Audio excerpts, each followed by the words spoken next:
Hello, everyone. Today I am here with Stanley, the Drill Dorsainvil, who just recently fought at LFA 233 versus Daniel Holt, where he got a third round TKO stoppage versus another extremely fun prospect. But now, Stanley, you are the fun prospect. What is going on? How are you doing after this amazing display of striking and just style? I'm feeling great, man. Happy, excited, seeing what the future holds. It's been a while since I've been in the cage, so to come back and fight another undisputed prospect, I was just like ecstatic to get the win. I know Daniel Holt's a good guy. I'm trying to get him to come over here and train with us down Mm. here. Well, but yeah, on to the next one. Let's try to Yeah, get it back as so soon as possible. you took about not 2 years, but a year and a half or so off, with your last win being back in November 16th, 2024 at Peak Fighting 40, where you got a first round guillotine choke over Johnny Smith. I guess we'll work back in time. So talk me through a little bit about that break that you took. Did you switch gyms? Um, Something like that, or just what was going on? Did you want to take a break, or did something happen? Uh, I got injured in training camp Oh, getting ready for Johnny Smith. So after my oh, Cedric fight, I got injured, okay. and then I had to get surgery, and I was out for a little bit. But I came back and I was feeling good. I was getting ready for the Johnny Smith fight, and I was feeling phenomenal. I felt like the best I've ever felt. And then during training camp, freak accident, boom, I got injured again. Damn. But I didn't realize the extent of the injury. You know what I'm Okay. saying? It was something that I felt I could handle. That I fought with the injury, and afterwards, the injury got way worse than I expected. And my friends were like, "Oh, you should go to the doctor. You should go to the doctor." I actually had no intention of going to the doctor whatsoever. I hate doctors. Mm. So I was like, all right, I can tank it, whatever. And then it got really bad. It started bothering me in training. I felt like I couldn't keep living on with it. So I got the worst diagnosis I could have, Mm. and I had to get surgery again. And that was two surgeries in a 6 month time span. So I was like, oh, dude. And then I was out for the year, and I wasn't going to be out for the whole year. It was only going to be a couple months. And then I was struggling to get back into fights. I was trying to take catch weights and stuff like that because I was heavy at the time. I was gonna try to get around like 165 and then start working my way down. But like I think how many like 10 fights were offered, 10 fights never happened. Multiple people declining me, just fights not going through. Some people getting matched up with others. You know, these things happen in the fight game. But I wanted to come back around like November of last year Mm. and just struggling to get fights up till Daniel Holt. You know, LFA is not going to give you no easy fights, and like I'm not afraid of taking a hard fight. That's what I train for. That's what I prepare for, and I'm the best in the world. So whoever they give me, I would be prepared. They said this is our prospect, and I was like, shit. I already know UK guys can't fight like that, and I know I can fight. So I was like, fuck it, let's get it. Yeah. So obviously this was the fight that you had at 233 was your second fight, and your second fight at that versus a 4-0 guy. So LFA, not only have they believed in you, they've really tried to test you, and you've passed both tests with flying colors. Let's talk about the Cedric Katwamba fight. Um, you pretty much dominated every single minute of that fight. Um, Talk me through a little bit about I feel like, I mean, is that where you always talk to your opponents during fights? Or I feel like you're a very nice guy outside the cage, and then there's a different, the drill or whatever you want to call it, gets in the cage, and it's just completely different, talking shit, following him back to his corner, stuff like that. I saw that both in the Katwamba fight and the whole fight. So explain to me a little bit about that persona that comes out in the cage. So like you know, I was raised by an immigrant mom. You know, she's always like, be respectful, be nice to Hmm. people, this and that. And that's who I am. You know what I mean? But Yeah. like, I've always had that like underside that's like competitive, driven. And like, I should talk all my friends in sparring and everything too. Or like, you know, I'm from Florida. So that's all we do. We just talk shit to each other Hmm. all day. So fighting is the same thing. It's my most authentic self, I feel. I kind of separate him from Stan to the drill. And I'm like, all right, drill, it's time to go have fun. Do you let everything hang out? Even if it looks a little cocky, I don't mean to be cocky. That's just who I am. You know what I'm saying? What can I do about that? And like, yeah, it's just also to get in their head a little bit. You know what I mean? Fighting's like 80% mental, 20% physical. I always say, if I can get in your head and have you respect me or be afraid of what I have to offer, then and throw you off your focus, that's all I got to do. That's my strategy. Yeah, I definitely think that Holt specifically was not really like I remember maybe it was the first or second round like you followed him and he like was not giving you any like he was just like super locked in and I do think that plays into like who he is. He's more of like the character outside the cage than when he's in the cage. He's very focused and he's obviously like we talked about he's very good, but like for you this is just how you get into your rhythm. For you it's a little bit more serious maybe outside the cage, but then inside the cage it is very showmany, but it's also like your striking is flowy and stuff like that. So let's also talk about that. It does say on your topology and stuff like that that you are a BJJ, like that's your style. Is that correct? Yeah, technically it's my style. I've been doing BJJ for a couple of years now. I started when I was 17, I'm 26 now, so nine Okay. years. I have my black belt, but I wouldn't classify myself as a BJJ guy. I I wouldn't mean, classify myself as a striker either. I mean, I yeah, use them, but like I'm just a fighter through and through. Whatever I have to do to get the fight over with as quick as possible, that's what I'm doing. yeah, and so something's going on. Sorry Yeah, about that. it's fun.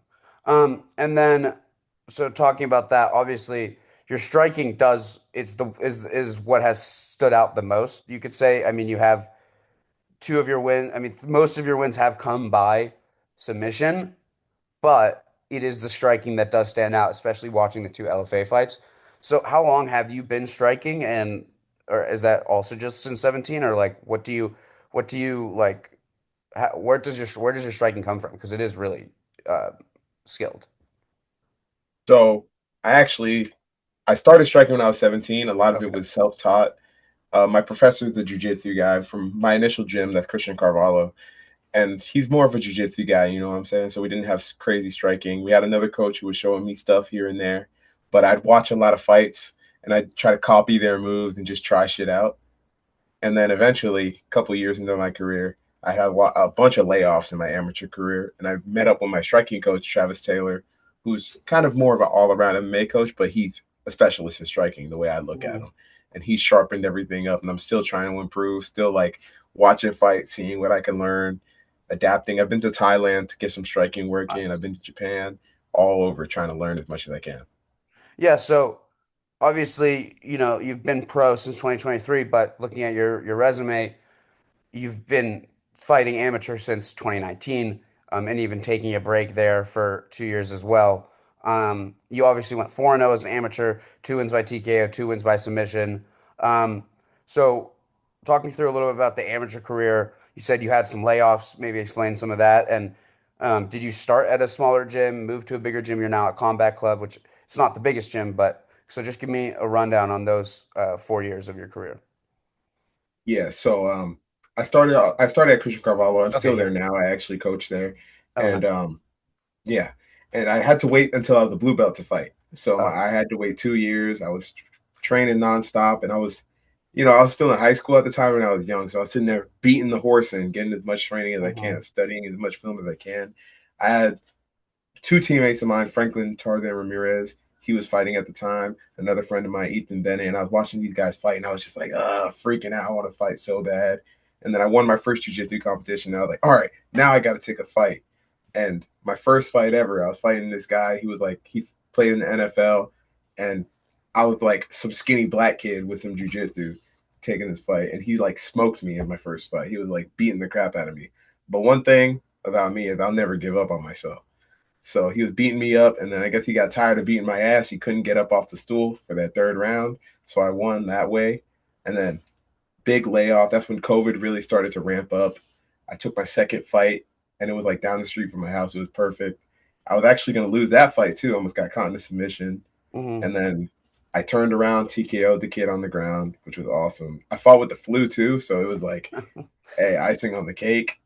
And then another big layoff. My third fight, I took a kickboxing fight in between there. Okay. And then my third fight was for a title, Yeah. and it was against a huge guy, Arthur Jean. He was like a big prospect, phenomenal striker coming from a nice gym in the area. So Hmm. I was like, oh shoot, this is gonna be a banger. He missed weight, 158. I made weight, but I don't give a fuck if you miss weight. It happens. I think cutting weight's the most dumb bullshit part of the sport. I wish we had more weight classes, and I wish people would fight more close to the natural weight classes. You know what I mean? That'll give us better fights and everything. So I I took the figured. fight regardless. Dude, he gave me a tough fight. It Mhm. was I never had an easy fight in my career. So he gave me a tough fight. I got through with the submission. On to the next one. I was supposed to fight Derek Babcock. He got Yeah, injured, so I ended up fighting his teammate, Shane Mastretta, who's also phenomenal. I think he's he's fighting at 145 now. yeah he's good. He's a little bit better than the 4-0, the 4-4 pro record states. But Yeah, I think he's so good. He takes hard fights too. He's a Yeah, martial yeah, artist like me. exactly. If you're in Florida, you're always going to take hard fights. No one here is scared to fight anybody, you Mhm. know. And like I fought Shane, and he gave me a run for my money. I was able to get the win over him, and then we had some tests. We had a long layoff again, and me and my coaches were like, you know what? Let's see if I can let me go hang with the pros, spar with some pros, and we'll determine from there what I do. Yeah, And so you make your pro debut the next year after that Shane Mistretta win, after your second amateur title versus Hernandez Banks. And then you also, that same year, you fight actually on June 2nd, which is, so that would be 3 years to the day yesterday, where, so you start off with two first round submissions. How does that feel as a pro? I mean, how does that just feel like to just get those two wins? You're pro now. Like what was going through your mind at that point? it felt like it was the right timing. I was nervous at first, you know what I mean? Everyone takes easy fights their first Yeah, when they first start off in their career. I don't think they were easy fights. I think everybody who steps in the cage is dangerous, 100%. But like, I went in there and did what I was supposed to do, what everyone expected me to do. exactly. And like I just felt like it was time, it was part of the storyline for me to go out there and get those wins. So gotta keep it pushing. Try to Yeah, keep the so momentum. at just 2-0, you get a massive, massive call to go fight in Chandler, Arizona at LFA 188 Sweeney versus do Nascimento with some awesome names on the card as well, like Chance EK and Jose Delgado, including Rafael do Nascimento. But you get put up against Cedric Quatwamba, who was 4-0 at the time, had already fought in LFA multiple times, had beat really good guys. What were you thinking, like before that fight? Were you thinking like, "Damn, this is a massive step up. They really believe in me," or were you just like, "I'm ready"? I mean, I always think I'm ready. Hmm. I always think I could beat anybody, whoever Yeah, they put in front of me. Even if you put me against Islam Makhachev, as crazy as it sounds, I think I beat him. You put me against Ilya, I'm gonna beat him. You know what I'm saying? As delusional as it sounds, that's my superpower. Leading up to that fight, I actually got like offered a whole bunch of fights, and I don't say no okay, to fights. You know, I called myself a retard because I'm like, if you give me somebody, I'm gonna look up some film and I'm gonna figure out how to beat them. But it's up to my coaches and my managers to be like, hey, pull the reins back on me. yeah, But we got a lot of fights offered previously for LFA. A lot, we had a couple fights offered, and they were all tough fights. We want to move correctly, I guess you could say. But at that point in my career, being undefeated at the amateur and at the pro, hmm no one's gonna just accept me. And I've had some big names deny me, like decline to fight me. And I was like, oh, if I was a shit talker, I could tell you guys out, but I'm not. And then Cedric's name came across. It actually came across twice, and I was hmm like, you know what? If they're gonna try to sell me, we'll see if I'm real or not, or I'm gonna take out a prospect. So let's bite the bullet and fuck it. Let's see what happens.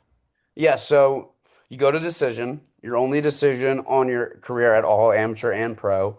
Um, was were you okay with that? Obviously, it was an amazing.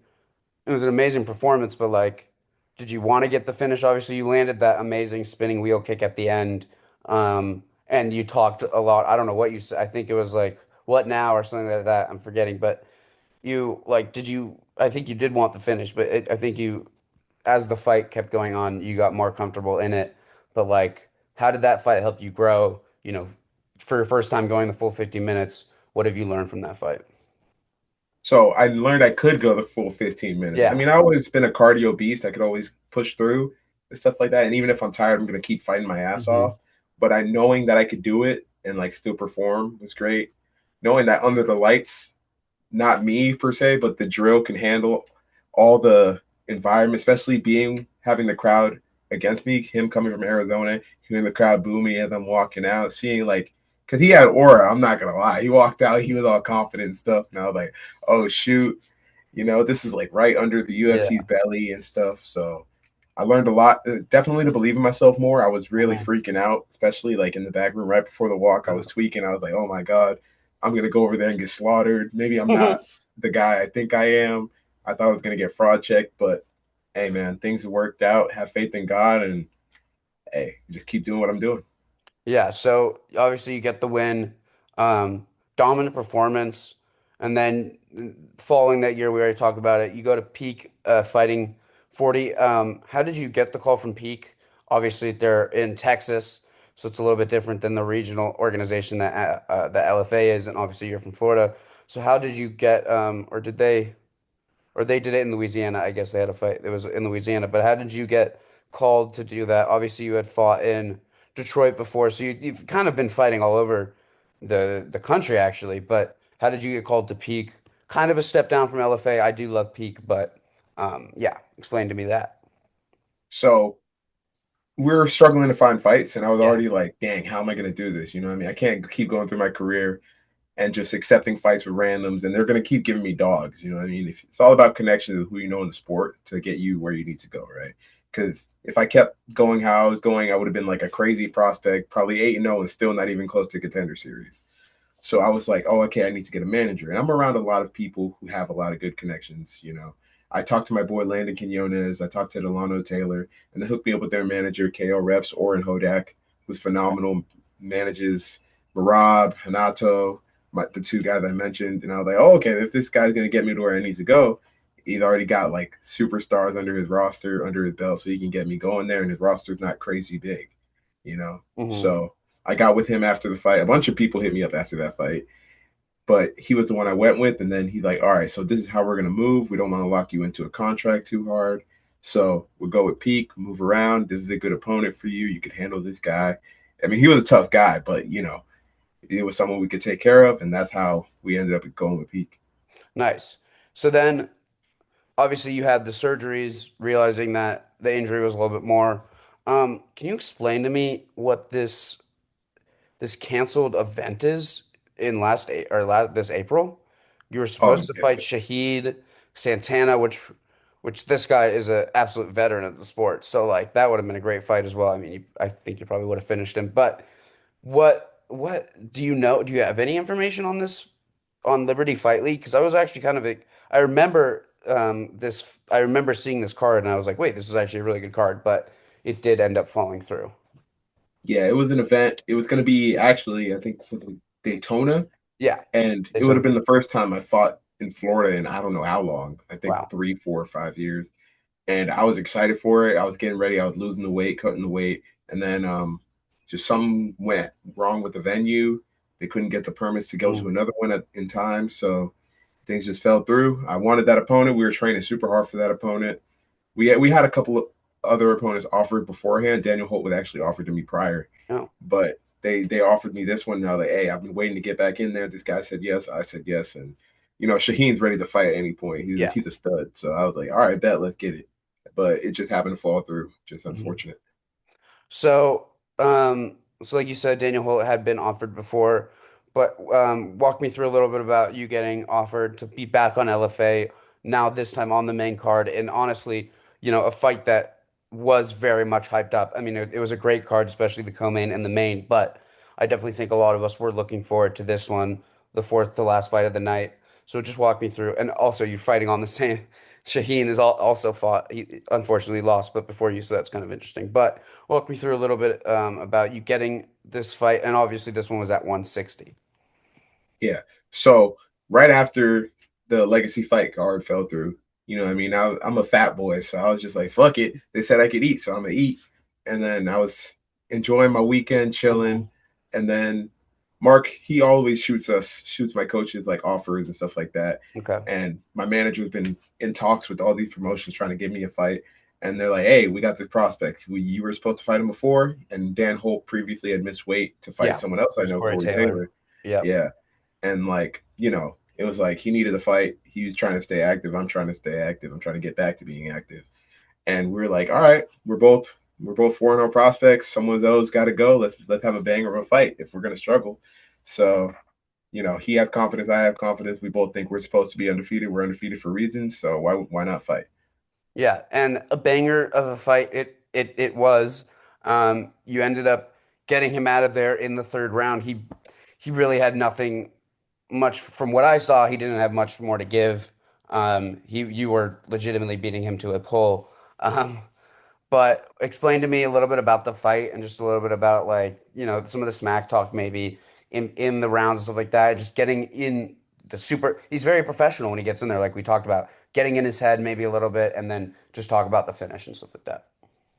Yeah, so Daniel Holt's a cool guy, you know what I'm saying? As soon as we got offered the fight, me and my coaches, we sit down, we watch film, we have training in the morning where we work specific stuff, we have shark tanks, we're Hmm. running ourselves into the ground so we can be the best version of ourselves as possible.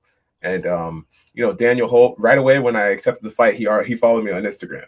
And I was like, what the fuck is this guy doing? I guess he's trying to be friendly and stuff. And I'm not a mean guy. I'm just like, all right, cool. He's following me. I follow him, and we were going back and forth. We were talking. We were being cordial in the DM. You know what I mean? He was hitting me up. He's a funny.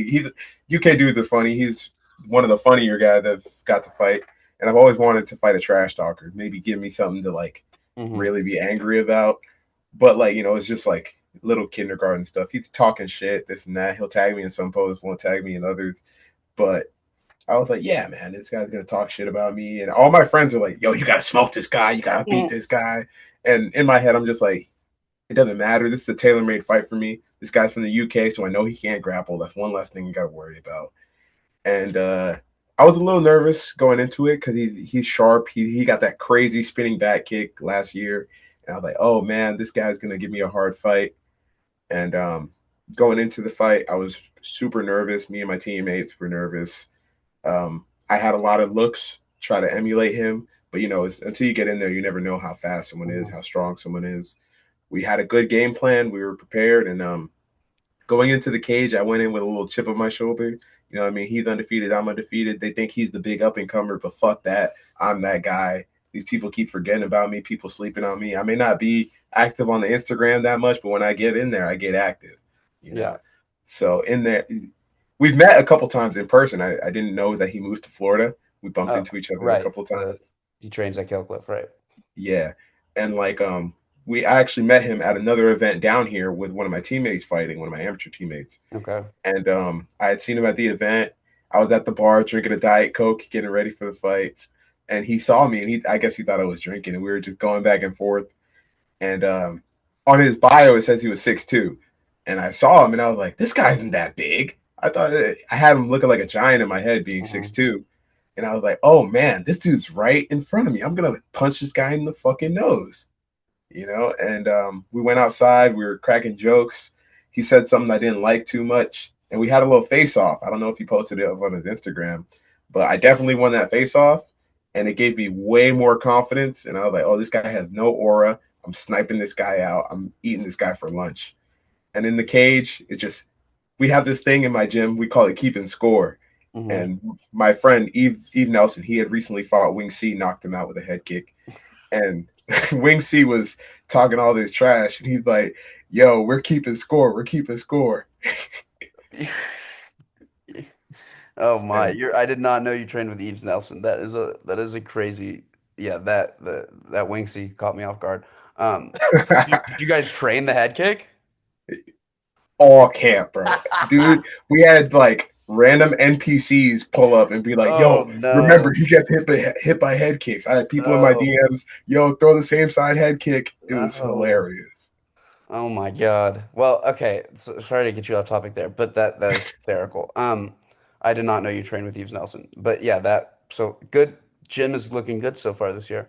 But Yeah, yes, obviously a massive win. Obviously a guy that was talking a lot of shit.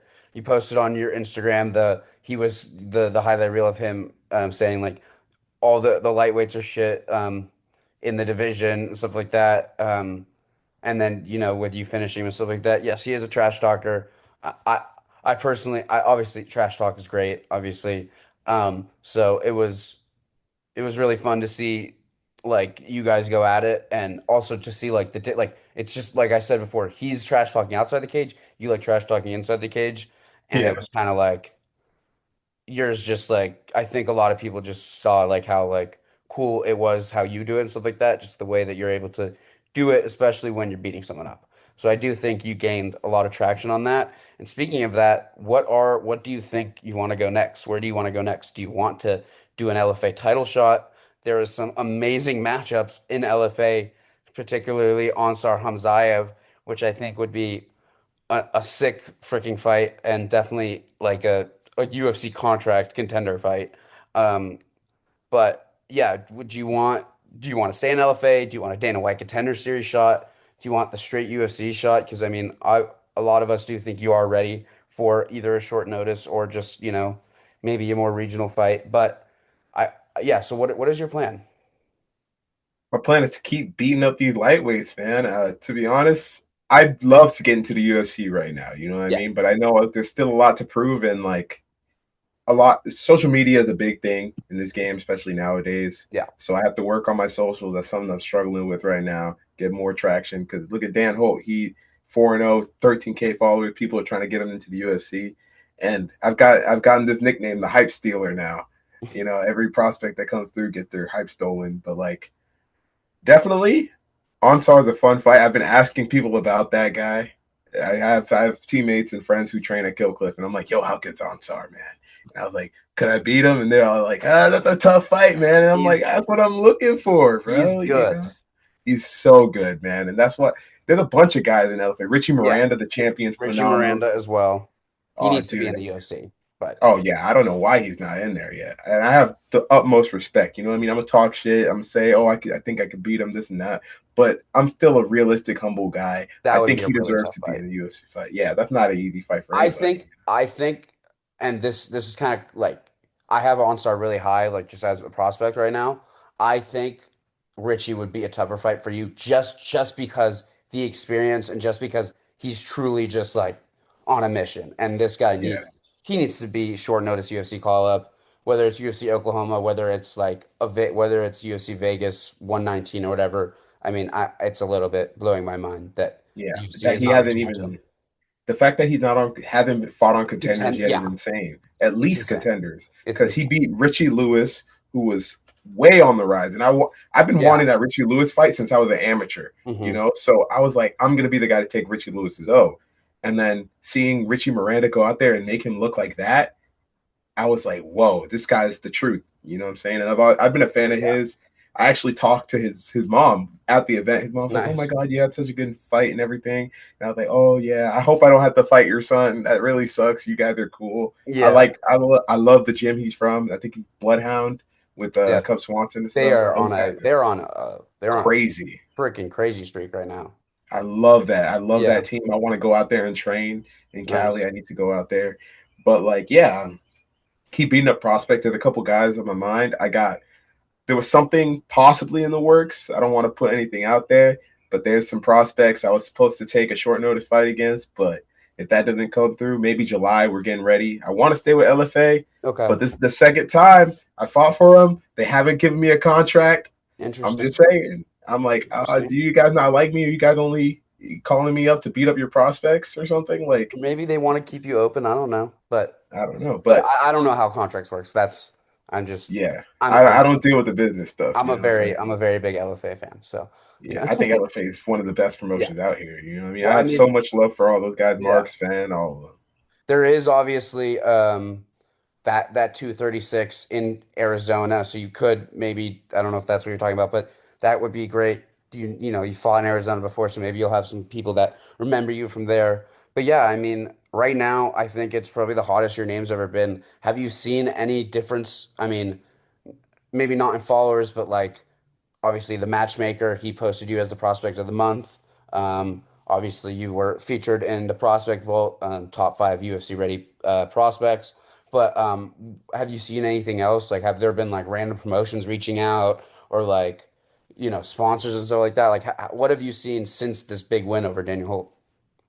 Nothing crazy. It's Okay. more like I've seen within my team and my circle, we've all been a little bit more motivated, and that's what I do it for to Yeah. inspire the generation coming up next. Promotions are finally hitting me up again. Nice. Now they're like, okay, we got to get this kid on the show, Hmm. but all these lightweights are scared and they're pussy, and no one's trying to really fight like that. Everyone's like, oh, if I'm gonna take a short notice fight, it's got to be all the way to 55. I don't want to cut. I don't want to sit here and take catch weights. And Mhm. I don't know why you want to sit there and suffer and cut more weight. Maybe you think it's going to be an advantage, but you're still going to get your ass beat Yeah. regardless. You know, I can make 55. I just don't like doing that. But if the UFC calls, I'll be ready. If the Contender Series calls, man, I'll cut all the way to 45 if I have to. I'll cut off one of my legs and make 45. Mhm. You know, but definitely, I feel way more confident in my abilities and my skills. And I've been telling people since the injury, since the surgery, I think I'm only going to elevate and get better from here. And the best time to beat me was yesterday. Me today smokes the guy who fought Daniel Holt. And that was Mhm. just 2 weeks ago. Yeah. So if y'all want to fight me, y'all should have fought me already. Nice. And then before we wrap up, is there any sponsors you want to give a shout out to? Is there any one in your life you want to give a shout out to? Obviously, I know I mean, it has the USA flag on your topology and stuff like that, but obviously, I know you represent Haiti. Yes, So sir. just anything you want to say to wrap it up. Yeah. Shout out to my mom. She's the best. Shout out to my Lord and Savior Jesus Christ. Without him, I can't do anything. I can do all things through Christ who strengthens me. Shout out to my team at Combat Club. They're the best. My coaches, Travis, Christos, Christian, Sydney, Eric, Alaquin, all of them. I love you guys. And like, hey man, life's good. Staying positive. Keep trying to be the best version of myself. Coupe tete pour le kai. You know what I'm saying? We on a war path. We're going straight to the UFC. UFC this year. I'm gonna be the world champion. 2029. Mark that on your calendars.